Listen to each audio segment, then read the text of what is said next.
오늘 우리에게 주신 말씀은 구약 성경 하박국서 3장 2절입니다. 우리 하나님의 말씀을 한 목소리로 같이 읽겠습니다. 한 절입니다. 같이 읽습니다. 여호와여, 내가 주께 대한 소문을 듣고 놀랐나이다. 여호와여, 주는 주의 일을 이 수년 내에 부응하게 하옵소서. 이 수년 내에 나타내시옵소서.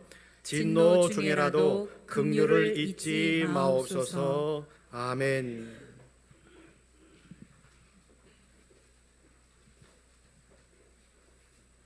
하나님, 말씀 듣기를 원합니다. 부족한 것 십자가 뒤에 감추시고 하나님의 말씀만 증거하게 하실 때에 하나님이 우리 아름다운 교회에게 들려주시고 싶어 하시는 말씀과 아름다운 교회의 모든 식구들이 들어야 될 말씀이 무엇인지를 분별하고 그 말씀을 마음에 품고 세상으로 나아가서 승리하는 교회와 승리하는 백성들을 만들어 주옵소서. 이 시간 말씀에 집중할 때에 우리의 마음들이 시원케 되어지게 하시고 우리 마음속에 찔림이 있을 때 회개하는 은혜가 있게 하옵소서. 예수님 이름으로 기도합니다. 아멘. 부응하게 하소서라고 하는 제목입니다. 우리 옆에 계신 분들과 한번 인사할까요? 우리 교회는 부응해야 합니다. 한 번 더요. 우리 교회는 부응해야 합니다. 아멘. 왜 부응해야 되죠? 우리 교회는 부응해야 됩니다. 여러분 인사했잖아요. 그러면 왜 부응을 해야 되냐고요? 자, 왜 부응을 해야 되는지와 또 어떤 부응을 해야 될까요? 어떻게 부응을 해야 되죠? 라고 하는 이 물음에 대해서 오늘 말씀을 통해서 우리가 한번 답을 찾는 귀한 시간이 되었으면 좋겠습니다. 하나님의 교회들이 맹목적으로 생각을 하죠. 우리는 부응해야 되는데 그 부응이 숫자적인 양적인 부응을 부응이라고 생각하는 그런 경우들이 참 많습니다. 그러다 보니까 어떻게 하죠? 열심히 전도하라고 합니다. 가서 열심히 복음을 증거하라고 하고 노방 전도도 하라고 하고 여러 가지의 일들도 이야기를 합니다. 그런데 여러분, 양적인 부흥만 진정한 교회의 부흥일까요? 양적인 부흥이 일어나면 또 어떤 생각들을 갖게 되어지지요? 많은 사람들이 모여 있으니 그 많은 사람들이 함께 모여 있는 그 공간 안에서 예배를 드려야 되니까 어떻게 됩니까? 또 예배당도 지어야 되잖아요. 예배당도 지어서 이제 교회가 크게 예배당을 지었어요. 예배당을 지어놓고 이제 하나님 앞에 예배도 드리고 많은 사람들을 초청도 하고 지역사회에 야 우리 교회 이런 교회야 이렇게 자랑을 하는 것, 이것도 부흥일 수 있겠죠. 그런데 과연 하나님이 원하시는 부흥, 진정한 부흥이 그런 걸까요? 한 사람 한 사람이 늘어나는 것도 굉장히 중요할 거예요. 그런데 그 한 사람 한 사람이 얼마만큼 하나님을 깊이 알고 얼마만큼 하나님과 교제를 하고 동행을 하고 하나님이 원하시는 것을 깊이 묵상하면서 그가 조금씩 성장해 나가고 하나님의 기쁨으로 살아가느냐 하는 것이 더 중요하지 않을까요? 우리 교회가 큰 교회가 되어지고 교회 성전이 큰 성전을 지어지고 하는 것도 굉장히 하나님이 원하실 수 있는 일일 수도 있어요. 그런데 교회는 작지만 하나님의 성전은 작지만 이 성전 안에서 우리가 드려지는 예배는 기쁨이 넘치고 우리가 하나님 앞에 드리는 기도는 능력이 있고 우리의 모임 속에는 항상 기쁨과 행복이 가득하다고 한다면 여러분, 우리는 지금 이 아름다운 교회는 지금의 이 상황과 현실의 모습을 가지고도 우리는 너무 감동해야 될 거예요. 기뻐해야 될 거고. 왜 그러지요? 우리의 모습을 보시면서 하나님이 인정하실 수 있기 때문에 그렇습니다. 그런데 여러분, 우리의 실질적인 모습은 어떻던가요? 누군가 한 사람을 막 전도하기 위해서 급급하고 누군가 한 사람을 성전에 데려오기를 위해서 급급하고 그러지요? 어떻게 해서든지 이 월세살이에서 탈출하기를 생각하면서 급급하고 그러다 보니까 세상적인 생각과 인간적인 욕심이 들어올 때가 참 많이 있어요. 그러나 여러분, 하나님이 원하시는 진정한 부흥은 어떤 걸까? 오늘 말씀을 통해서 우리가 한번 해답을 찾아갈 때에 우리의 조바심이 사라지고 우리가 생각해왔던 부흥과 하나님이 원하시는 부흥을 비교해 보면서 우리 아름다운 교회는 하나님을 지향하는 교회, 하나님의 말씀을 따라가는 교회, 하나님이 원하시는 것을 이뤄내는 교회, 그러면서 하나님의 기쁨의 부흥을 일궈내는 그런 축복의 교회가 되셨으면 좋겠습니다. 오늘 하박국서를 읽었지요. 하박국 3장 2절을 읽었는데 이 하박국 3장 2절의 말씀을 모르는 분들은 많지 않을 거예요. 야베스의 기도와 또 하박국의 기도를 우리들은 너무나 잘 알고 있지요. 그러면서 여러분, 하나님 앞에 드려졌던 야베스의 기도, 그가 풍성해지는 것들을 성경을 통해서 우리는 경험했고, 하박국서의 이 기도를 통해서 하나님이 어떻게 합니까?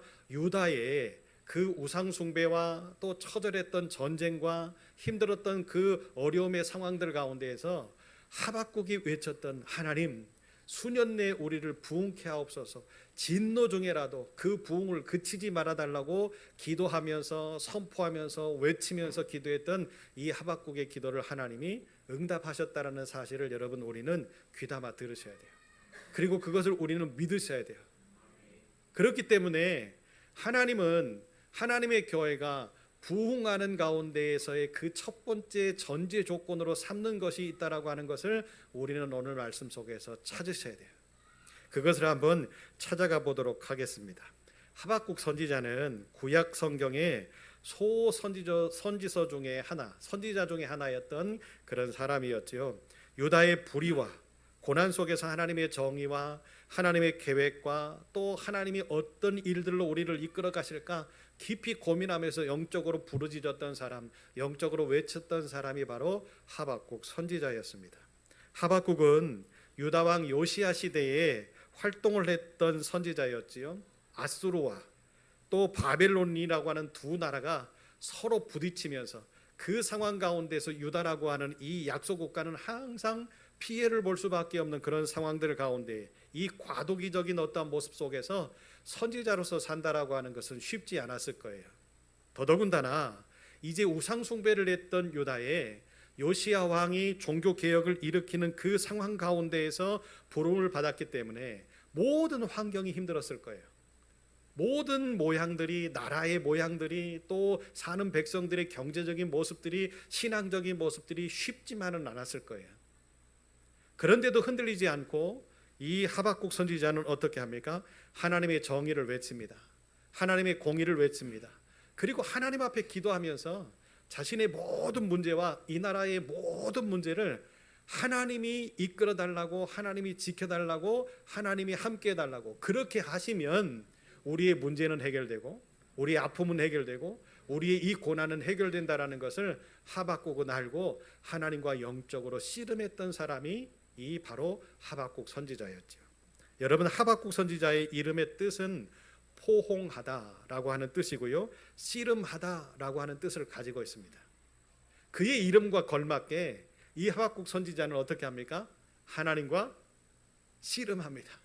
하나님과 씨름하기 위해서는 어떻게 해야 될까요? 여러분, 씨름 경기를 아시는 분들은 아시지요? 씨름을 하려면 어떻게 합니까? 상대방과 삿발을 맞잡고 마치 포옹하듯이 그렇게 시작을 해서 힘을 겨루잖아요. 그렇지요? 하박국 선지자는 하나님과 힘겨루기를 한 것이 아니라 우리 하나님이 펴신 팔 안에 그대로 들어가서 그 하나님의 따뜻한 품 안에서 뭐 한 거예요? 하나님이 안아주시는 그 은혜를 만끽하면서 하나님 앞에 씨름하고 있었던 거죠. 뭐 어떤 씨름요? 하나님 도와주셔야 됩니다. 하나님 지켜주셔야 됩니다. 하나님 우상 숭배하고 있었던 이 우매한 백성들을 깨우쳐 주셔야 됩니다. 전능하신 하나님의 팔로, 공의로우신 하나님의 능력으로 이 나라를 다시 한번 새롭게 해달라고 하나님 앞에 부르짖었던 사람이 바로 하박국 선지자였지요. 사랑하는 여러분, 하박국 선지자가 하나님의 공의와 하나님의 정의를 외치면서 그가 또 백성들에게 선포했던 메시지가 있습니다. 그 메시지는 하나님을 신뢰합시다입니다. 여러분, 우리가 하나님을 신뢰해야 됩니다 라고 외쳤던 그 외침 속에는 이런 것이 들어있어요. 우리가 우상 숭배할 수밖에 없었던 원인들은 바로 우리가 하나님을 신뢰하지 못함에서부터 시작된 겁니다.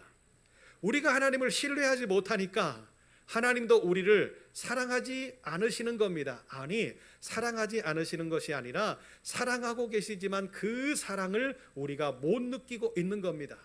그러다 보니까 하나님을 멀리 떠나 있는 백성들을 하나님이 가까이 오게 하시기 위해서 아수르를 이용하고 바벨론을 이용하고, 그래서 전쟁을 일으키고 무서움을 주고 두려움을 주면서 백성들로 하여금 뭐를 깨닫게 하시는 거예요?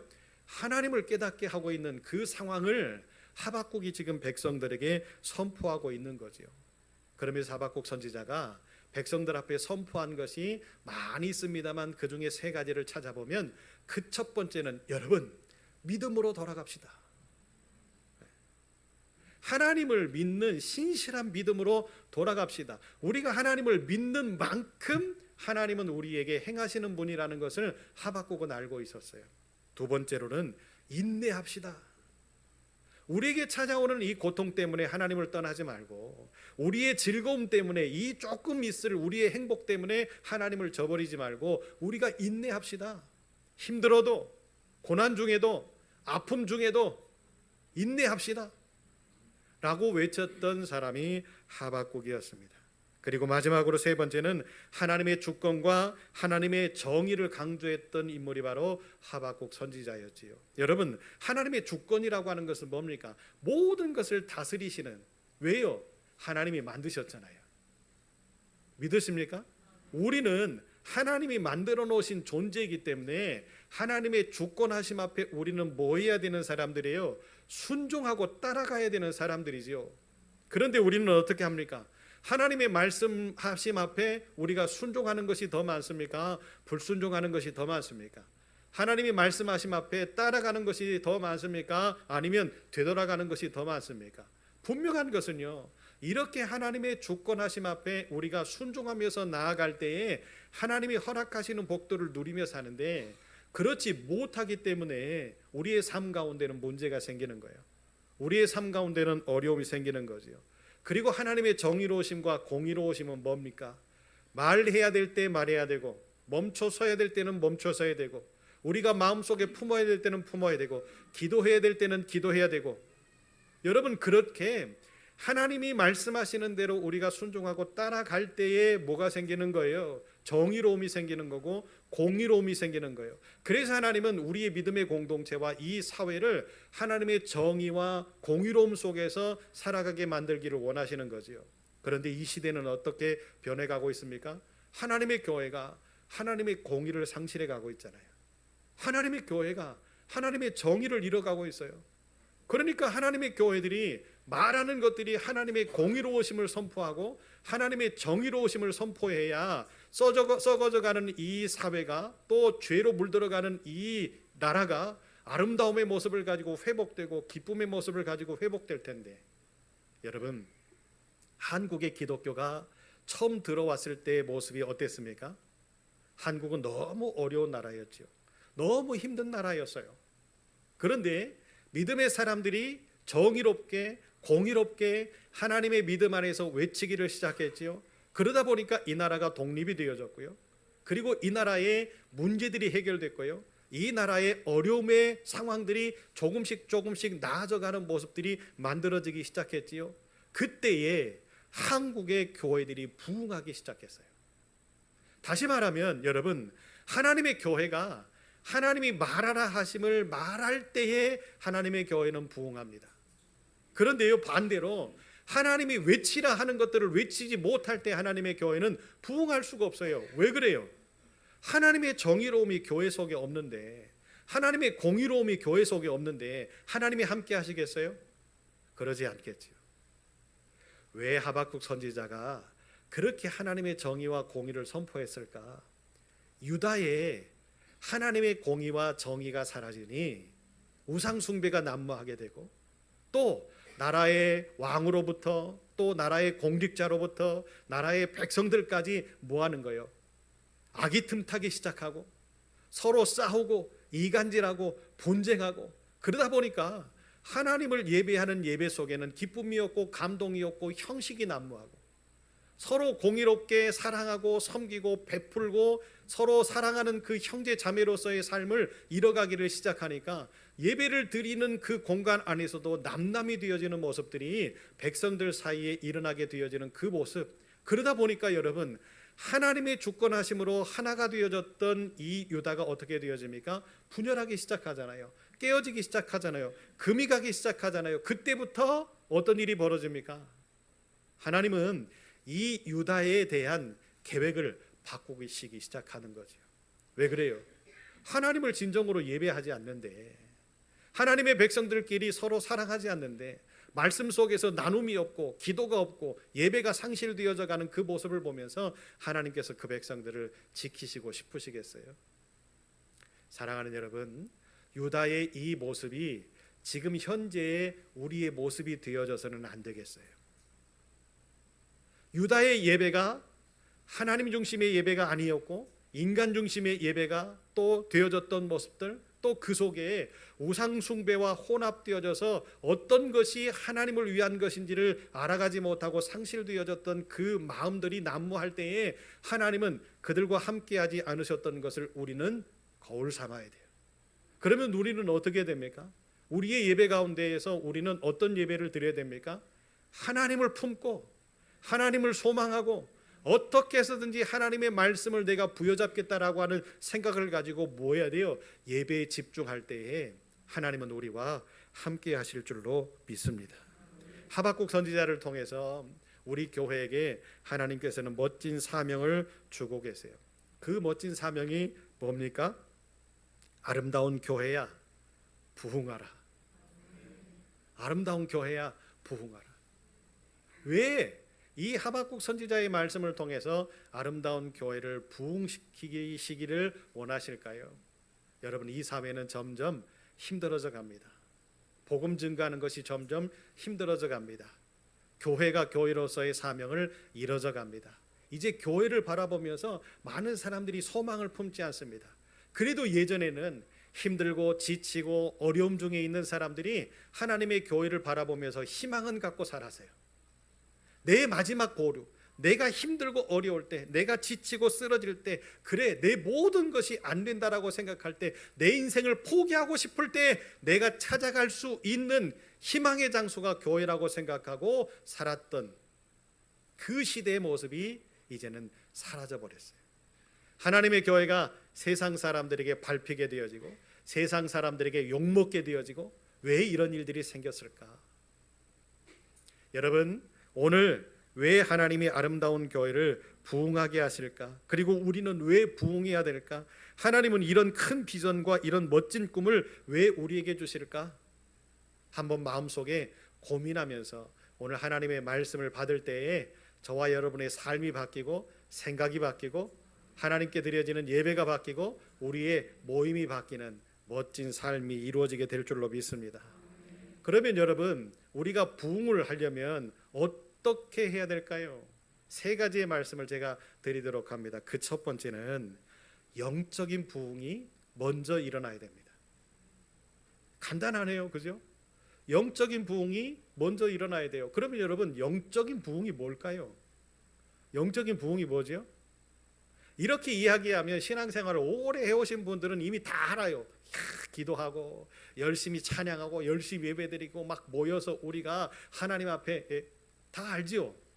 그런데 왜 못하죠? 왜 안 하죠? 왜 그럴까요? 이미 우리의 생활 모습 속에 그때의 모습들은 추억되어지고 생각되어지고 상상 속에만 있는 모습으로 이제 전락해 버렸어요. 모이자고 하니까 바빠요. 모이자고 하니까 이제 힘들어요. 모이자고 하니까 시간이 없다고 핑계를 대요.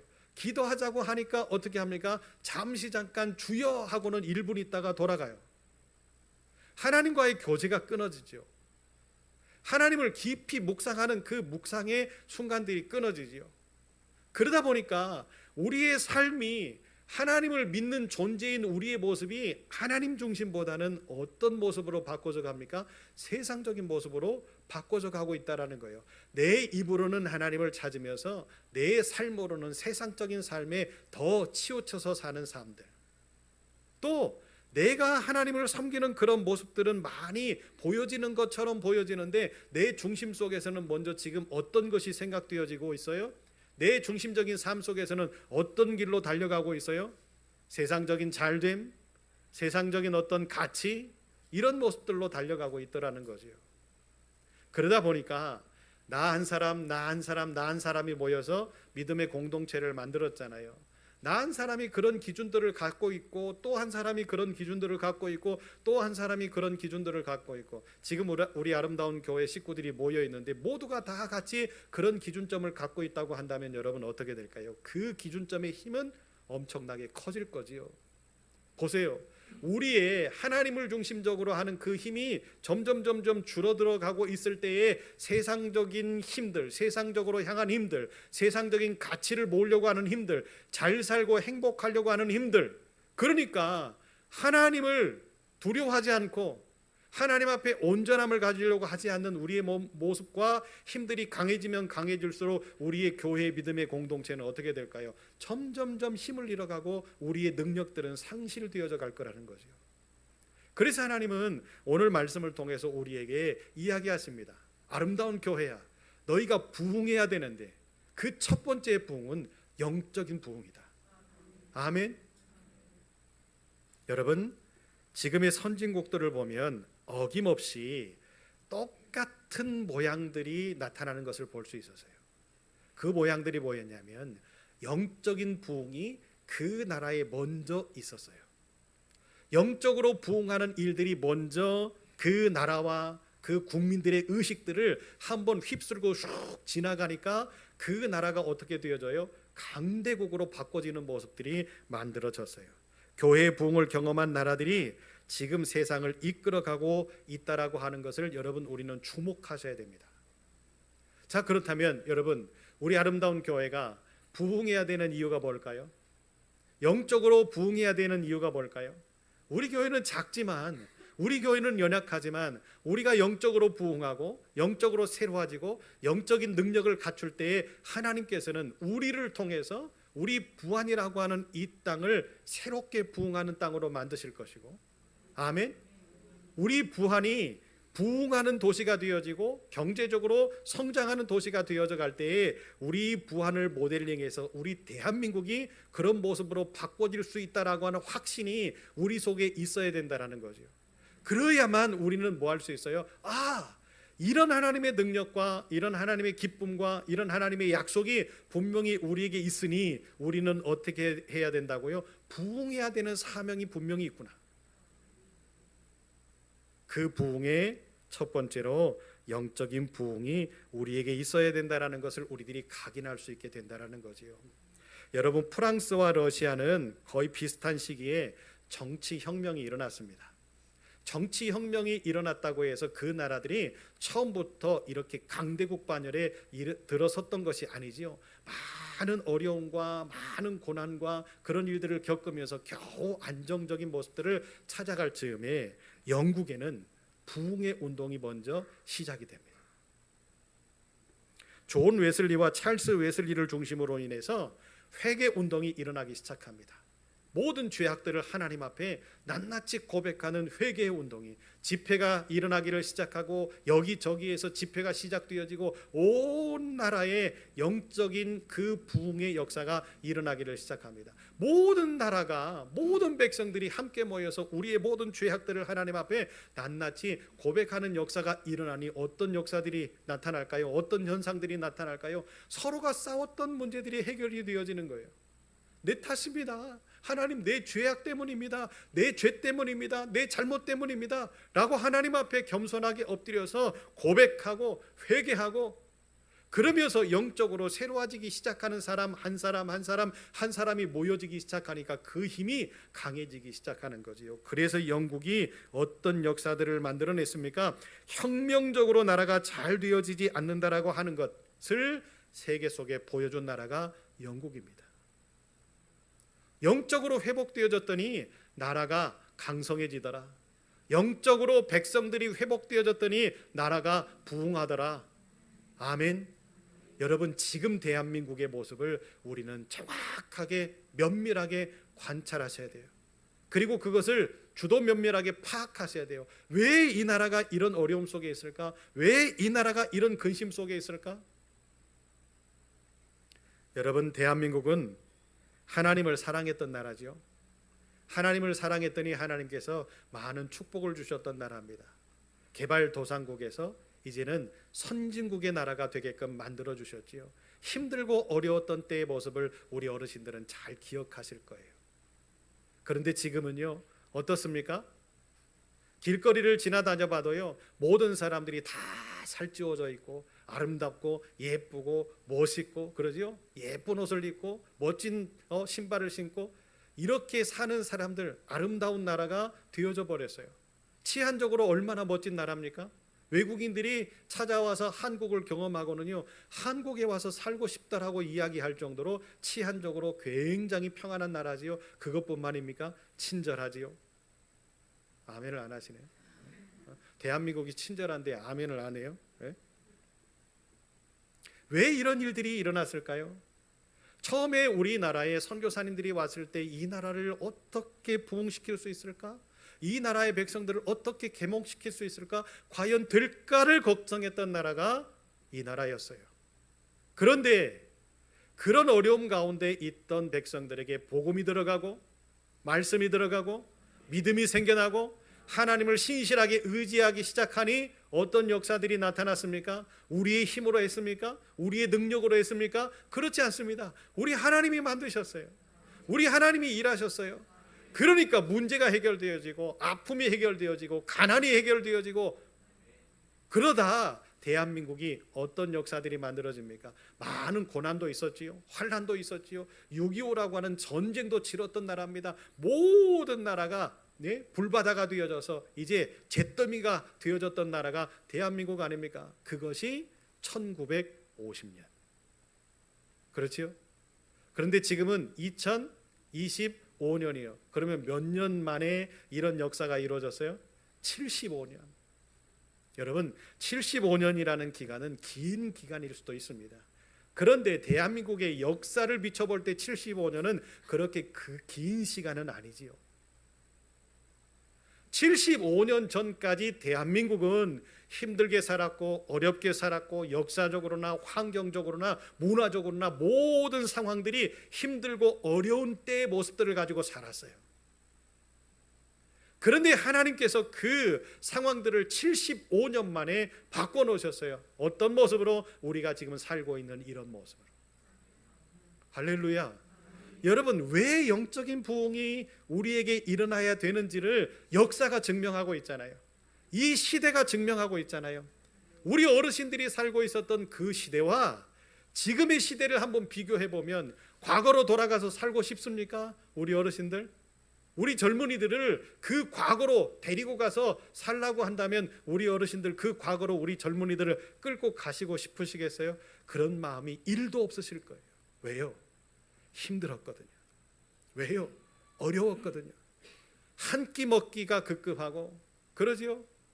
살아가기 급급하고 오늘을 어떻게 살까 염려했던 분들이 너무 많았던 시대였어요. 그런데 하나님을 믿었던 이 대한민국의 75년 만에 하나님이 우리를 이렇게 만들어 놓으시잖아요. 할렐루야. 그렇다면 분명한 거예요. 역사가 그것을 증명하는 거지요. 하나님을 믿었더니 하나님이 일하셔서 우리를 이렇게 행복하게 만드셨다. 그러나 지금은 어떻습니까? 하나님을 놓치고 사니 우리가 영적으로 부흥하지 못하고 영적으로 성장하지 못하고 영적으로 회복하지 못하니 침체 일로 고난의 일로 바쁘고 아프고 하나님을 떠나게 만드는 그런 모든 모습들이 우리의 중심 속에 들어와 있으니 행복은 사라지고 염려와 걱정 투성이고 질병과 아픔과 괴로움 투성이고 우리의 자녀들에게 미래가 보이지 않고 75년 전 아니 100년 전 200년 전으로 다시 유턴해서 돌아가는 나라의 모습처럼 여러분 암울한 시대의 모습들을 우리가 보고 있지 않습니까? 미국의 30대 대통령 켈빈 쿨리지는 이렇게 이야기합니다. 오늘날에 미국이 있었던 이유는 신앙의 부흥운동이 있었기 때문이다 라고 이야기를 합니다. 그때에 페리 밀러라고 하는 최고의 역사가가 있는데 그 역사가는 무신론자였습니다. 그런데 그 무신론자의 입에서 미국의 독립전쟁은 하나의 신앙의 부흥운동이었다. 하나님의 역사하심이 없었다면 지금의 미국은 없다. 여러분, 무신론자의 입에서 하나님의 역사가 없다면 지금의 미국도 없다라고 하는 이 이야기가 나올 정도니 분명하지 않습니까? 확실하게 확인되지 않습니까? 하나님의 역사 없이는 우리의 모든 것이, 우리의 모든 삶이, 우리의 모든 인생이 무의미하다라고 하는 사실을 증명하고 있잖아요. 여러분, 아수르에게 의해서 괴롭힘을 당하고 바벨론에 의해서 괴롭힘을 당했는데도 불구하고 유다와 그 백성들이 아직도 하나님께로 돌아오지 못하고 있을 때에 하박국 선지자의 이 외침, 여러분, 의인은 믿음으로 말미암아 살아야 됩니다. 그 하박국 선지자의 그 외침이 오늘 예배를 드리는 이 시대를 살고 있는 저와 여러분의 삶 속에, 우리의 가슴 속에 꽂혀지는 축복이 되었으면 좋겠습니다. 의인이 믿음으로 살지 않을 때 망하게 되어지는 거고, 의인이 믿음으로 살지 않을 때 문제가 생겨지는 것. 그렇기 때문에 여러분, 의인은 믿음으로 사는 거예요. 무엇을 믿고 있는 거지요? 우리는 전능하신 하나님을 믿잖아요. 할렐루야. 그 믿음으로 회복될 때에 우리가 영적으로 회복되어지고 영적으로 먼저 부흥할 때에 우리의 그 아름다운 교회는 부흥하는 교회가 될 줄로 믿습니다. 두 번째는요, 예수에 대한 소문에 놀라는 일들이 일어나는 교회가 되어져야 됩니다. 오늘 말씀에도 보니까 그렇게 이야기를 하지요. 주의 그 소문을 듣고 놀랐나이다. 주께 대한 소문을 듣고 놀랐나이다. 이게 무슨 뜻일까요? 여러분, 우리가 가장 먼저 깨달아야 될 것은 예수에 대한 소문을 증거하는 교회로서 우리가 자리매김해야 된다라고 하는 사실이에요. 하나님의 교회는요, 누구의 피값으로 세워졌어요? 예수의 피값으로 세워졌잖아요. 예수의 피값으로 세워진 믿음의 공동체가 예수에 대한 소문을 증거하지 못한다? 왜 예수에 대한 소문을 증거하지 못할까요? 소문을 듣지 못했는데 어떻게 증거를 합니까? 예수에 대한 소문을 내가 들은 바가 없는데 어떻게 가서 예수에 대한 이야기를 누군가에게 할 수 있겠냐 말이에요. 하나님의 교회는 예수 그리스도의 보혈의 피값으로 세워진 바 되어졌기 때문에 우리는 누구에 대한 이야기를 들어야 돼요? 누구에 대한 이야기를 구체적으로 생각해야 돼요? 누구에 대한 삶을 구체적으로 따라가야 돼요? 분명한 거잖아요. 예수의 삶을 따라가고 예수를 깊이 묵상하고 예수의 말씀에 순종하고 그렇게 되어질 때에 공생의 기간 동안에 주님이 일으키셨던 그 기적의 역사들 우리는 믿잖아요. 그 기적의 역사들이 우리에게도 일어나는 것 아닙니까? 우리에게 일어날 때에 주변에 있는 아름다운 교회 식구들이 이렇게 이야기할 거예요. 야, 아름다운 교회는 은혜가 넘치네. 우리 교회는 은혜가 넘쳐요. 이은혜 집사님이 있거든요. 은혜가 넘쳐요. 여러분, 예수의 기적이 우리 속에 나타날 때 우리는 그 기적을 확신할 수 있잖아요. 그 확신이 있을 때 우리는 가서 누군가에게 이야기를 할 수 있는 거예요. 그렇게 되어질 때 이것이 소문이 되어지고 아니 내가 누군가에게 들어봤더니 아름다운 교회는 이런 능력들이 나타나더래. 아름다운 교회 식구들이 이렇게 회복되어지고 이런 질병이 고쳐지고 이런 삶이 이렇게 확신이 없이 아멘이 안 되니까 제가 말씀을 증거할 힘이 안 나잖아요. 여러분, 소문은 듣는 사람이 있어서 내는 게 아니에요. 그죠? 내 삶 가운데 확신이 있고 무언가 변화가 있고 그런 것들을 누군가가 지켜볼 때 이상한데? 그죠? 알고 싶은데? 듣고 싶은데? 이런 생각들과 마음들이 있을 때 소문이 나는 거죠. 여러분, 예수를 깊이 알고 예수를 깊이 묵상하는 아름다운 교회가 될 때 여러분, 우리 소문이 부안 지역에 퍼져서 부안 지역에 살고 있는 아파하는 영혼이, 힘들어하는 영혼이, 괴로워하는 영혼이 우리와 같이 회복되어지는 멋진 일들이 일어나게 될 줄로 믿습니다. 우리는 코로나라고 하는 팬데믹을 통해서 많은 것을 잃었어요. 그렇지요? 그런데 이 코로나라고 하는 것을 통해서 또한 얻은 것도 많이 있습니다. 또 가장 손해를 봤던 것이 교회라고들 이야기를 하잖아요. 그렇지요? 왜 그래요? 교인 수가 줄었거든요. 정부가 교회 예배를 통제하기를 시작하니까 교인들이 처음에는 예배에 대한 소망과 예배에 대한 기쁨과 이런 것들이 있었어요. 예배를 드리지 못하면 어딘가 막 문제가 생길 것 같고 그런 두려움 때문에 예배를 드려야지 이런 생각들이 굉장히 강하게 일어났어요. 왜? 막으니까. 그런데요, 점점 시간이 가면 갈수록 어떤 생각이 듭니까? 예배를 안 드려도 되겠네. 온라인 예배를 드려도 되겠네. 그러다 보니까 그때부터 믿음의 사람들이 어떻게 합니까? 들로 산으로 놀러 가기를 시작하지요. 한국 교회가 핵폭탄을 맞았어요. 목회 데이터 연구소가 통계를 발표했습니다. 코로나 팬데믹 이후에 현장 예배의 이탈자가 심각할 정도로 많아졌대요. 3040이 교회에서 45%가 사라졌답니다. 한국 교회가 모이기를 이제 패하는 그런 교회가 되어져 갔다라고 하는 거지요. 특히나 다음 세대의 자녀들은 반토막 이상이 나가지고 교회에 와서 예배를 드리지를 않는데요. 그래서요, 여러분, 코로나 이후에 지금 교회 학교가 사라진 교회들이 많고요, 청년들이 사라진 교회가 많고요, 청소년부가 없어진 교회가 너무 많은 거지요. 그러면서 이제 교인들이 행복을 느끼는 거예요. 야, 교회 안 가도 되고 봉사 안 해도 되고 온라인 예배 TV만 들으면요, 어떤 목사님, 잘생긴 목사님, 뭐 능력 있는 교회, 큰 교회 목사님들이 설교를 하는 예배들이 막 보여지니까 어떻게 합니까? 그 예배를 보면서 이제 예배 쇼핑을 하고 있는 거죠. 그것이 나쁘다는 것이 아니라 진정으로 바람직한 것이 뭘까? 진정으로 올바른 것이 뭘까? 하나님 앞에 온전하게 예배드림이 뭘까 하는 것을 우리들이 분별하는 것 아니겠습니까? 교회는 예배만 드리는 곳이 아니잖아요.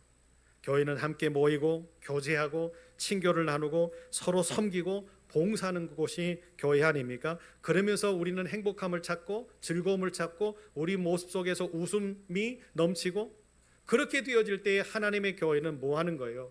야, 저 교회 참 멋있는데? 야, 아름다운 교회, 저 사람들은 왜 이렇게 모이기만 하고 모이기만 하면 즐겁고 모이기만 하면 시끄럽게 떠들고 웃음이 넘치고. 그렇게 하지 말자고 우리요, 그죠? 네? 아니, 아름다운 교회만 가면 사람들이 모여 있어. 모여 있는데 저 사람들은 왜 이렇게 행복한지 몰라. 웃기만 하고 즐겁기만 하고 서로 행복한 모습들을 가지고 사네. 여러분, 주님께서 말세가 되면 일어난다라고 하는 그 증상이 있다라고 이야기하셨잖아요. 어떤 증상이지요? 모이기를 피하는 것이 습관과 같이 되어질 것이다라고 이야기를 하셨어요. 말세가 되어지면. 저는 지금이 한국 교회의 모습을 보면서 말세가 아닐까 하는 그런 생각들을 봐요. 모이지를 않아요. 아니, 어쩌면 하나님께서 우리의 지금까지의 불의, 우리들의 교만, 우리들의 나태함, 하나님을 믿는다고 하면서 하나님 중심으로 살지 못했던 그런 불순종의 모습을 보면서 코로나를 우리에게 주셨는지도 모르겠어요. 그러면서 참되게 예배하는 자를 찾으시는 하나님이 진짜 예배자를 찾으시는 그 현장의 모습을 보고 싶으셔서 지금의 한국 교회들을 두루두루 다니시는지도 모르겠어요. 교회는 모여야 됩니다. 왜 모여야 될까요? 흩어지기 위해서 모여야 돼요. 왜요? 예수에 대한 소문을 갖고 예수에 대한 흔적을 갖고 우리가 함께 모여서 함께 기도하고 함께 예배하고 성령 충만함을 가질 때 우리가 세상으로 흩어져서 뭐 하는 거예요? 복음을 증거할 수 있는 것 아니겠습니까?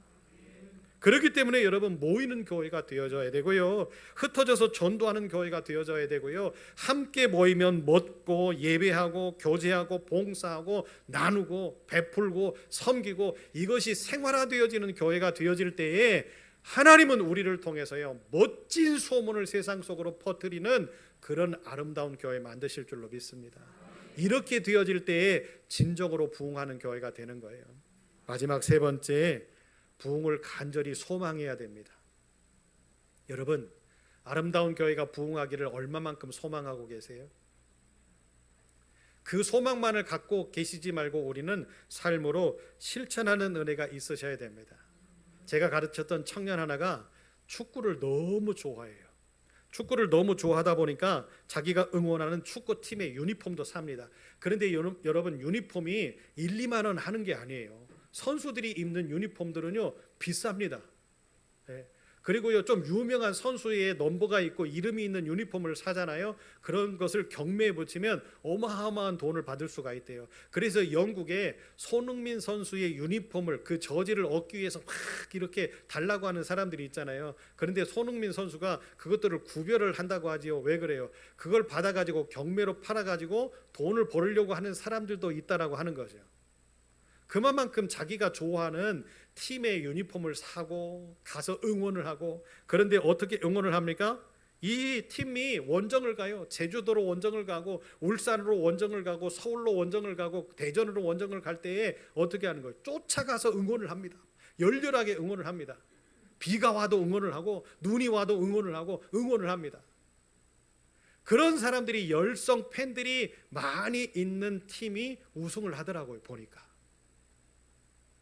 제가 드리고 싶은 말씀은 우리가 하나님의 교회를 섬길 때에 이렇게 섬기셨으면 좋겠습니다.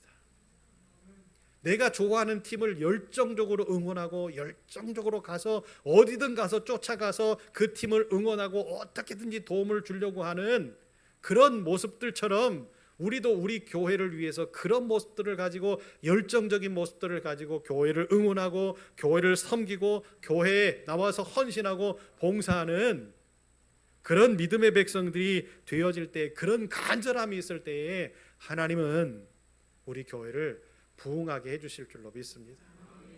말씀을 정리합니다. 여러분, 우리가 왜 부흥해야 됩니까? 왜 부흥해야 되지요? 하나님이 우리 교회를 향해서 멋진 꿈을 꾸고 계시기 때문에 그래요. 그러면 우리는 어떤 부흥을 해야 됩니까? 영적인 부흥을 해야 되겠죠. 그리고 우리의 소문이 밖으로 퍼져나갈 수 있게끔 함께 모여서 예배하고 기도하고 나누고 섬기고 베풀고 이런 아름다운 모습을 가지고 믿음의 공동체를 만들어 갈 때에 하나님께서는 우리에게 멋진 기적을 주시지 않을까요? 간절한 마음을 가지고 아름다운 교회의 교인으로서 헌신하고 봉사할 때 우리 교회 믿음의 공동체는 든든히 서가게 될 줄로 믿습니다. 사도행전 2장 46절 47절에 이런 말씀이 있어요. 날마다 마음을 같이하여 성전에 모이기를 힘쓰고 집에서 떡을 떼며 기쁨과 순전한 마음으로 음식을 먹고 하나님을 찬미하며 또 온 백성에게 칭송을 받으니 주께서 구원받는 사람을 날마다 더하게 하시니라. 살아계신 하나님의 말씀이었습니다. 초대교회 성도들의 간절함이 얼만큼 컸는지를 우리에게 보여주는 말씀이지요. 나의 마음속에 아름다운 교회의 부흥을 위한 간절함이 얼마만큼 있는지를 한번 이 주일날 또 오늘 하루에 해가 지기 전에 우리가 잠자리에 눕기 전에 한번 헤아려 볼 수 있는, 우리 교회가 왜 부흥해야 되는지를 한번 그 해답을 찾을 수 있는, 그리고 내 삶을 통해서 하나님의 역사가 이렇게 만들어지기를 소망하면서 우리가 소원할 수 있는 그런 멋진 하루가 되시기를 예수의 이름으로 축복합니다. 하나님, 우리의 마음과 생각을 하박국 선지자를 통하여서 말씀하게 하시니 감사합니다. 외치고 부르짖고 기도하고 하나님과 씨름하면서 해답을 찾았던 선지자처럼 우리 교회도 그런 모습으로 우리의 부흥의 답을 찾고 또 우리가 나아가서 복음을 증거하는 삶의 모습들을 만들고 또한 열정적으로 교회를 향한 우리의 간절한 마음들을 담아 헌신하고 봉사하고 충성할 때에 하나님이 주시는 부흥이 우리에게 넘칠 줄로 믿사오니 우리를 통하여서 영광 받으시고 아름다운 교회를 통하여서 빛과 소금의 역할들을 세상에 나타내시옵소서. 예수님 이름으로 기도합니다. 아멘.